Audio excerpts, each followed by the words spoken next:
What's the aspect within the private credit markets that perhaps you're focused on that others maybe are not as focused on right now?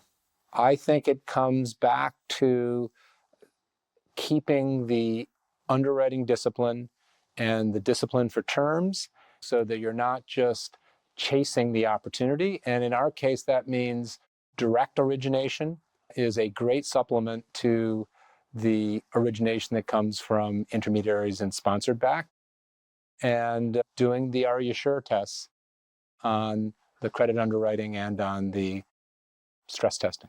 How does that happen in an environment where private credit has grown multiples within last few years? It's $1.7 trillion market roughly. Some people say it could be $30-40 trillion market if you include all certain things on a bank balance sheet.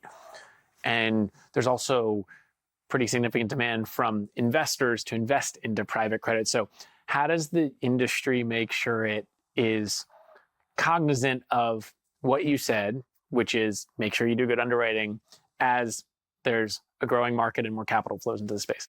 Well, that has risk associated with it. And I think it is much easier to give the money out than it is to get it back. And in times of stress, that will be tested. And I think individual managers need to have the culture and the governance that is rigorous. And it's really a talent and culture and capability thing. Because if it's just about originating, then it's short-sighted. We're a very long-term organization, both on the asset management and insurance side.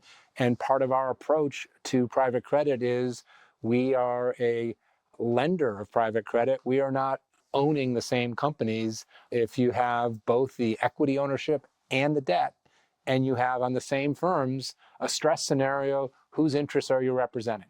And there can be conflicts there. But that's an example of the type of conflict that we don't have to deal with because we don't own the equity.